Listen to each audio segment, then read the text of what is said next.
The declaration of war emerges empire. The galaxy had always feared Earth for centuries. The Galactic Council ruled the stars, an alliance of thousands of alien species who believed in order, control, and balance. To them, Earth was a growing problem, too unpredictable, too ambitious, and too dangerous. When humanity first reached the stars, the Council had ignored them. Primitive, they had called the humans a young species with no real power, but humanity grew faster than anyone expected. They built ships that moved like lightning. They colonized barren planets and turned them into thriving worlds. Their technology evolved at a pace that terrified the old empires of the galaxy, and worst of all, humans never surrendered. The warning, the message arrived in every corner of Earth.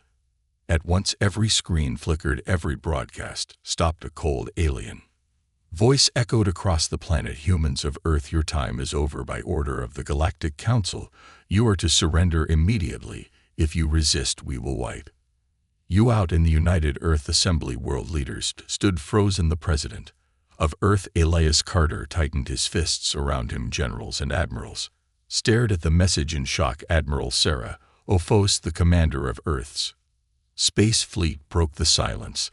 They're serious. This isn't a warning. It's a declaration of war. A holographic image appeared in the center of the war room. A tall, golden-skinned alien wearing ceremonial robes stared down at them. High Chancellor VOR, the leader of the Galactic Council. Earth's reckless expansion threatens the balance of the galaxy. VOR announced, you are a disease that spreads unchecked. You will surrender your weapons, your colonies, and your independence. President Carter's voice was firm. And if we refuse, VOR's expression darkened. Then you will burn. The sky turns dark. The attack began. Before Earth could respond, across the solar system, massive alien warships appeared out of hyperspace, hundreds of them. The largest, the Dreadnought Judgment, positioned itself over Earth's orbit. It was a ship so massive that it blocked out the sun over parts of the planet. Then came the first strike. Energy beams rained down from the sky. New York, London, Beijing, Tokyo. Within minutes, entire districts were reduced to ash. Millions died before the first alarm could be raised. Panic spread like wildfire. Civilians ran through the streets trying to escape the destruction. The air was filled with sirens, the cries of the wounded, and the endless roar of explosions in Earth's defense headquarters. General Eric Stanton slammed his fists onto the table. They're not giving us a chance. They want us dead. President Carter turned to Admiral Voss. What are our options? The admiral's face was grim. We have a chance, but it's small. The orbital defense platforms are online. If we time our counterattack right, we can hit them before they wipe us out completely. Carter nodded. Then we fight humanity's answer across Earth's orbit, hidden inside the dark side of the moon. Earth's secret weapon waited, the AIS defense network. Hundreds of automated turrets and missile platforms built in secret came to life. The trap was sprung. Lasers, missiles, and kinetic weapons tore through the enemy cattle. Several Council warships exploded instantly, their shields unable to withstand Earth's unexpected firepower. Aboard the Judgment, High Commander Svick, leader of the invasion force, was caught off guard. They were supposed to be primitive. How are they fighting back on Earth? Fighter squadrons launched from hidden underground bases, weaving through enemy formations, striking wherever they could. Human pilots were outnumbered, but not outmatched as the battle raged. Renzo Cade, Earth's top scientist, stared at his computer screen in shock. He had intercepted an alien transmission, a secret message from the Galactic Council itself. It wasn't just about war, it was about fear, the secret behind the war. Cade's hands trembled as he read the decrypted message. The Council wasn't attacking Earth because of its expansion. They were attacking because humanity was evolving. Humans were changing at an unnatural rate. Their intelligence, adaptability, and resilience were unlike any species before them. The Council had studied this for decades, and they came to a terrifying conclusion. If left unchecked, humanity would surpass every race in the galaxy. They weren't here to conquer Earth. They were here to stop what humanity would become.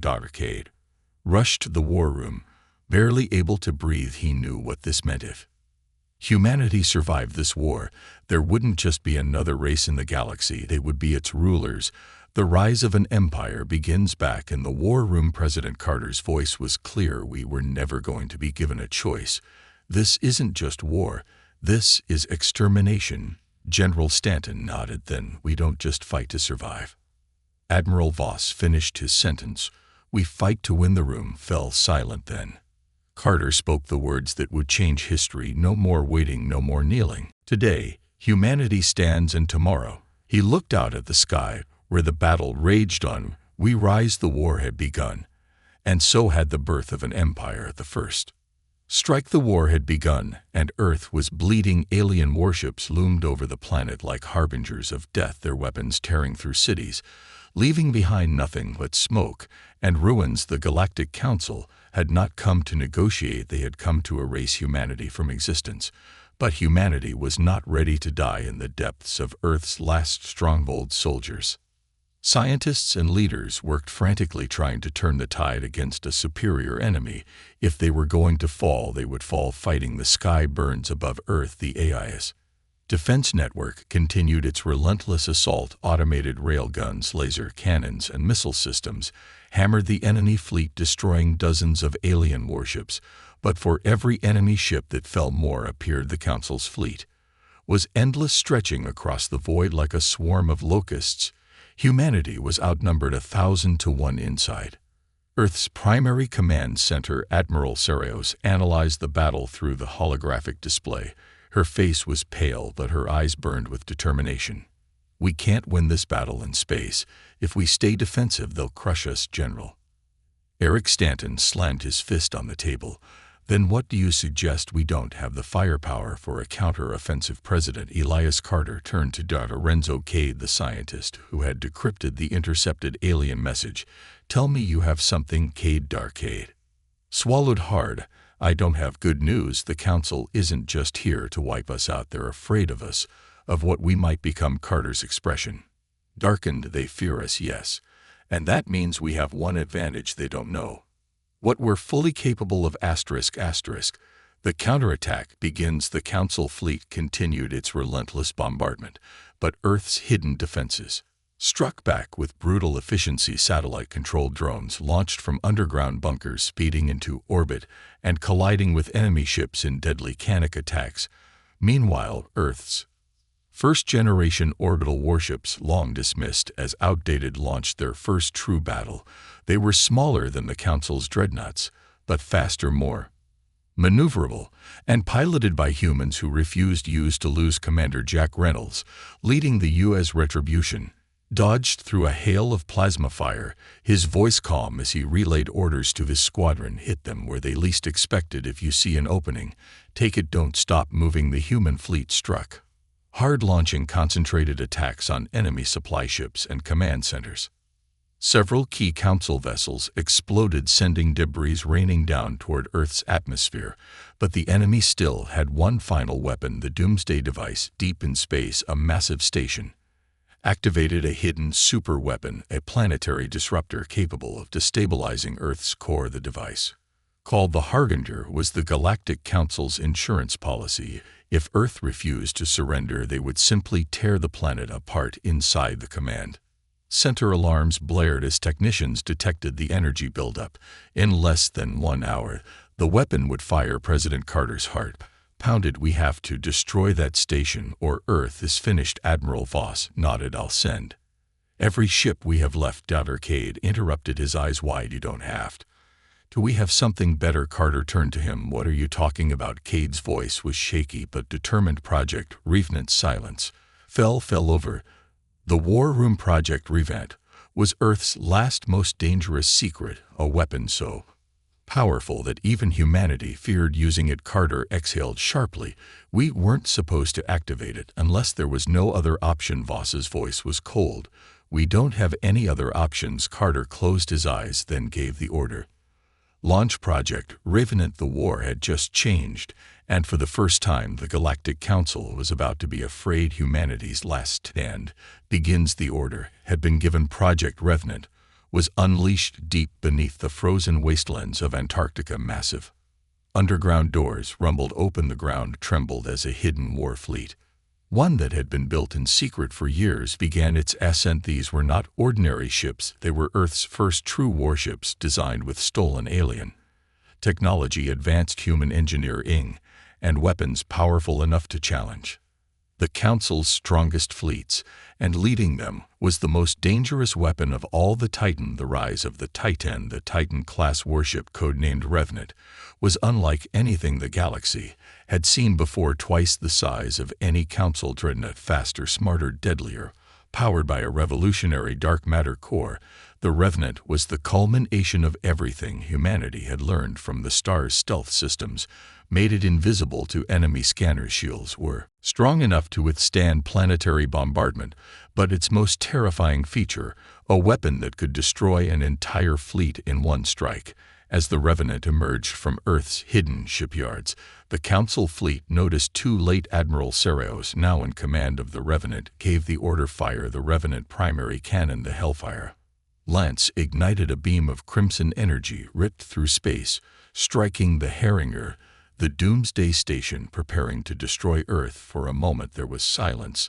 Then the Harbinger exploded in a blinding burst of fire, and Deborah, the Council had lost their greatest weapon. And now they were afraid. The turning point inside the Galactic Council's command ship, High Commander Selleck watched in horror as his forces were suddenly on the defensive. This wasn't how it was supposed to go. Humanity was supposed to be weak. They were supposed to fall. Instead, the Council's warships were being torn apart. Council generals screamed over communication channels, calling for reinforcements, but something was wrong. Their ships weren't responding. Selleck's second in command, a reptilian officer named Ferric, turned to him. In panic: the humans, they've hacked our network. They're shutting down our fleet. Svik's blood ran cold. They weren't just fighting humans anymore. They were fighting something else, something evolved. The Shadow Fleet strikes unknown to the Council. Earth's greatest minds have been preparing for this moment for years. Cyber warfare divisions had infiltrated the Council's battle network. Now enemy ships were turning on each other, firing at their own fleets. And then the final blow came out of the darkness of space. Earth's Shadow Fleet appeared. These were stealth warships, built for deep space warfare, equipped with gravity mines, EMP warheads, and disruptor cannons. One by one, Council ships went dark, their systems disabled. Selvi's fleet, once an unstoppable armada, was being dismantled before his eyes. Humanity had lured them into a war they thought they had already won. Now they were the ones losing. The message to the galaxy on Earth. President Elias Carter stood before the cameras, broadcasting a message to the entire Galactic Council. His face was bruised, his uniform torn, but his eyes were filled with fire. You came to erase us. You called us a disease. You thought we would kneel. He took a deep breath, then said the words that would be remembered for centuries. You were wrong. Behind him, screens showed live footage of Council ships burning in orbit, their forces retreating, their mighty war machine falling apart.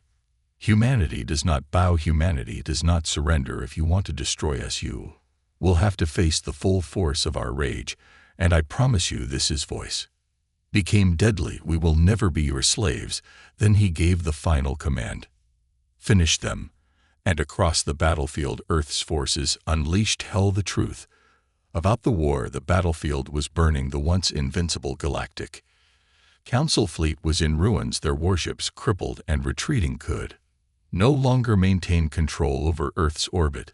The humans had fought back harder than anyone expected, but the war wasn't over, because the truth, the real reason behind this war, was still hidden and dire. Renzo Cade had just uncovered it, the secret transmission inside Earth's Central Command bunker. Cade frantically worked through the alien data he had stolen from the Council's network. His hands trembled as the final encryption fell away, and what he saw made his heart stop. The Council wasn't fighting this war to destroy humanity. They were fighting to prevent what humanity was about to become: humanity's evolution, a cosmic threat.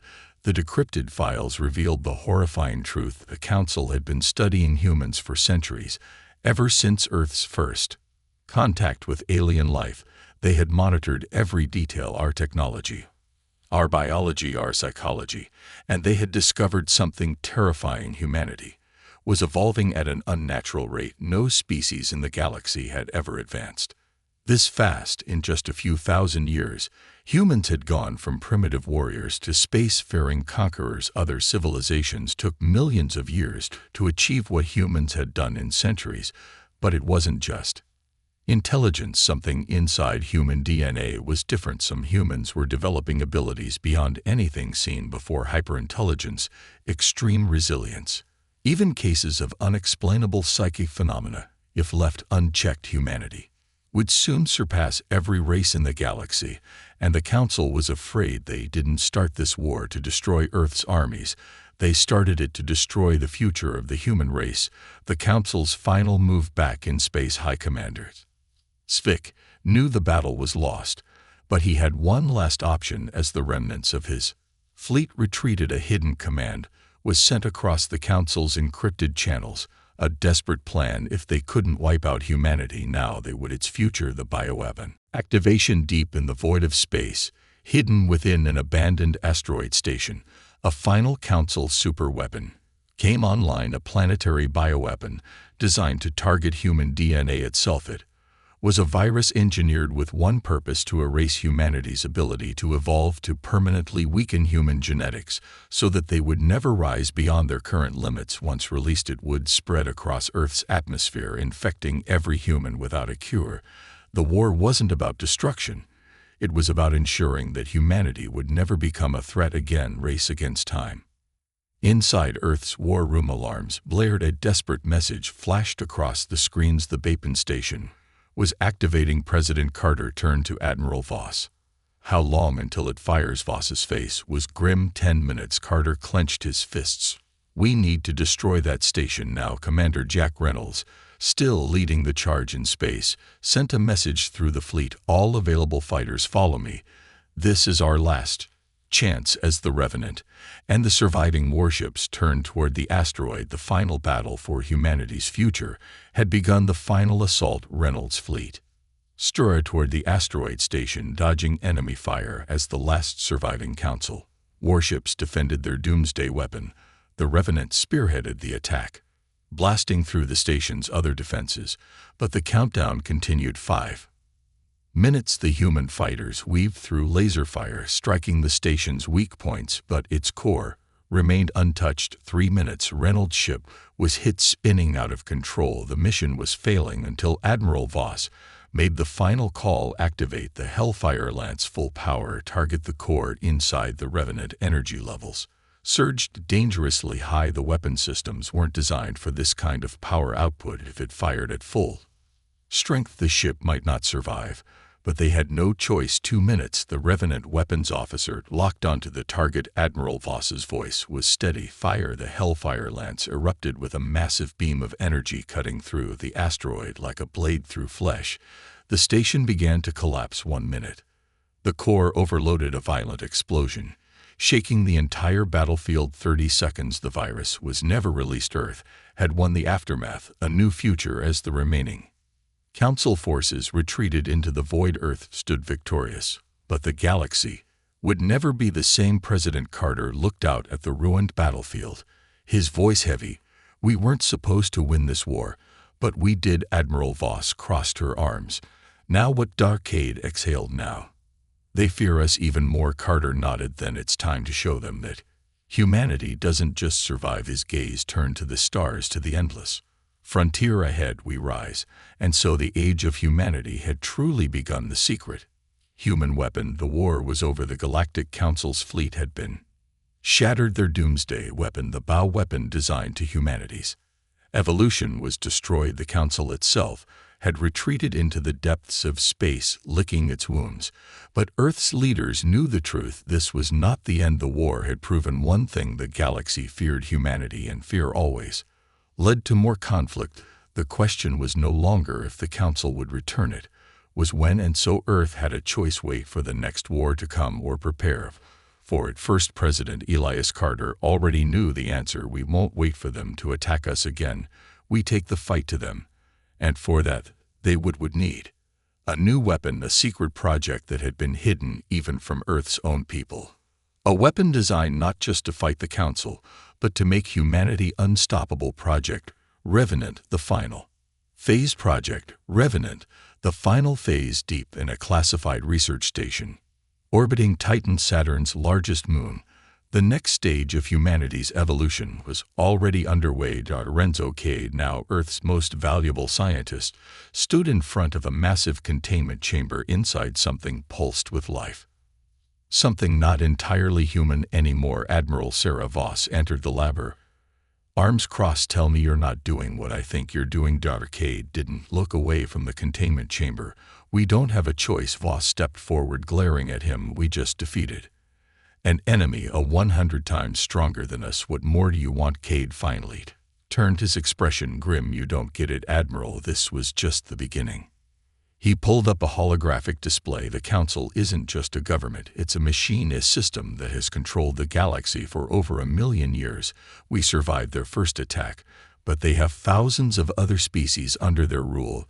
If they unleash everything we won't survive the second war. Voss's eyes narrowed. And your solution is this? She gestured to the chamber. What is this? Cade, the scientist, took a deep breath. The next stage of humanity. Inside the chamber, floating in stasis, was a human soldier, except it wasn't just human anymore. The dawn of the super soldiers. For years, Earth had been secretly experimenting with genetic enhancements. At first, they were simple: better healing, faster reflexes. But then they went further: stronger bones, enhanced muscles, faster brain processing.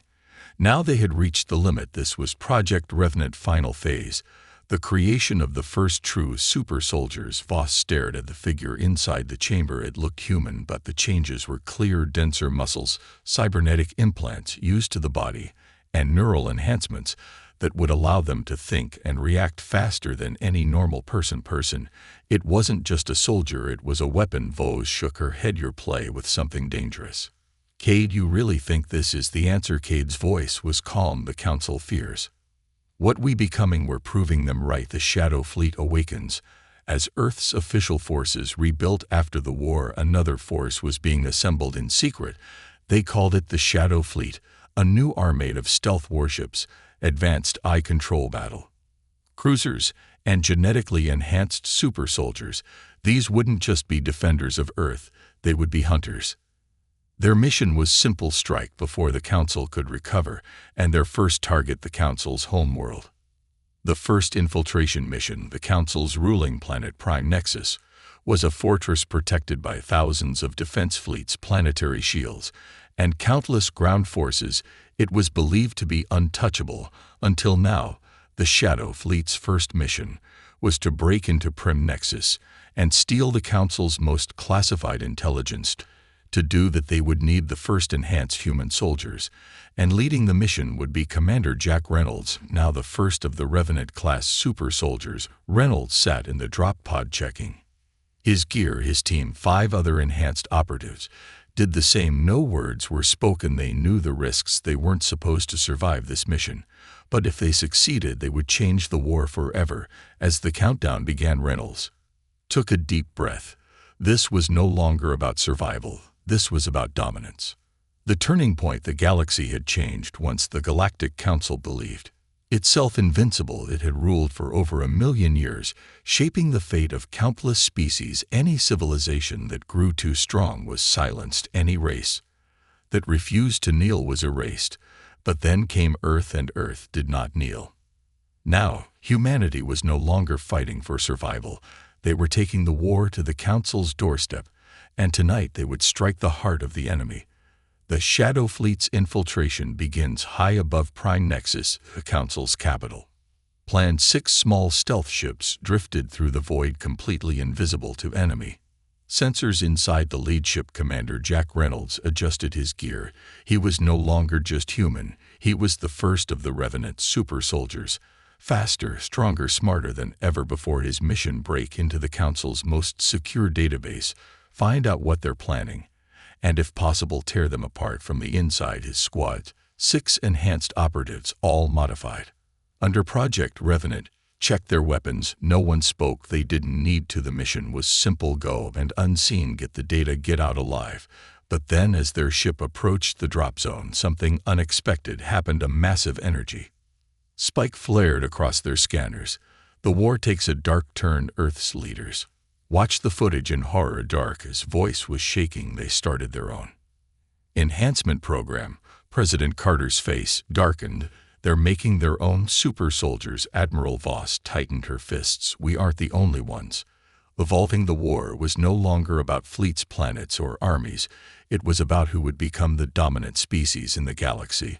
And now humanity had met its first true rival. The fight for survival continues. Reynolds gritted his teeth, staring down his opponent. His squad was wounded. The enemy was stronger than anything they had faced before, and the Starbreaker weapon was still counting down. They had one chance to win, one chance to stop the Council from wiping out Earth. And so does the enemy charge. Reynolds activated his final protocol.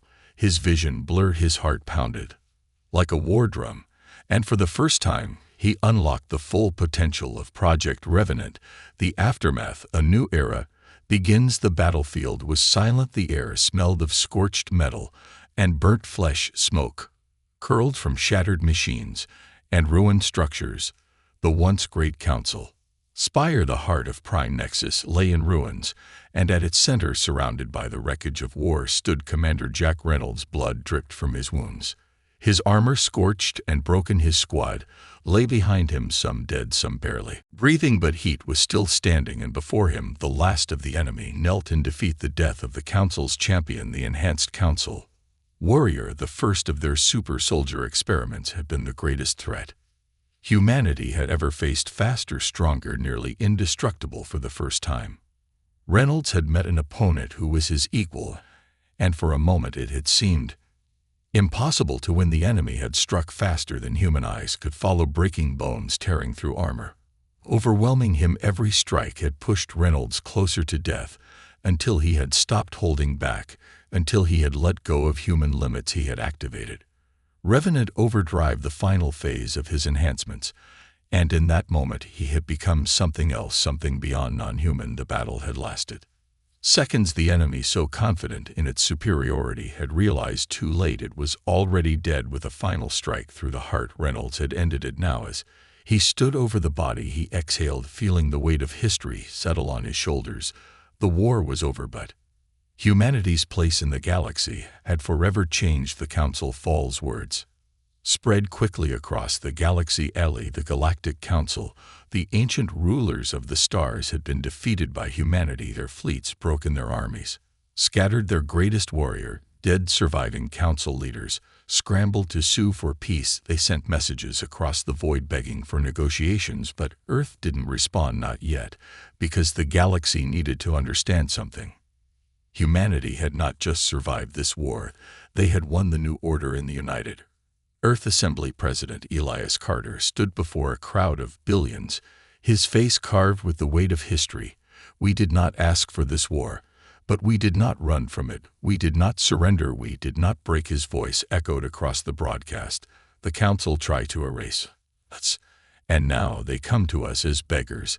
They fear what we have become, and they should. The crowd erupted into cheers across the galaxy. New factions emerged, species that had once lived in fear of the Council, now rising up. Inspired by humanity's defiance, some worlds pledged allegiance to Earth. Others declared their independence. The old order was dead, and in its place, a new empire was forming, an empire with humanity at its head. The decision: mercy or domination. In a secured chamber, Carter met with his top generals, admirals and scientists. The question was simple: what now? Admiral Saraios leaned forward. We have two choices. She brought up a holographic projection.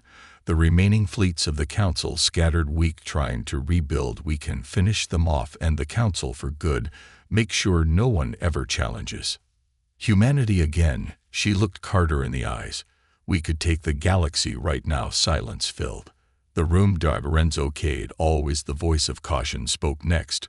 Or we show restraint, accept their surrender, become the leaders of a new peace. Another pause.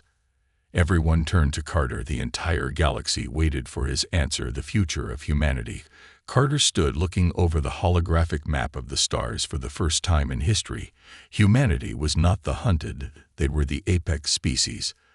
They had fought harder, evolved faster, and survived what no one thought possible, and now the galaxy was theirs for the taking. He exhaled slowly, then he spoke. We choose our own destiny.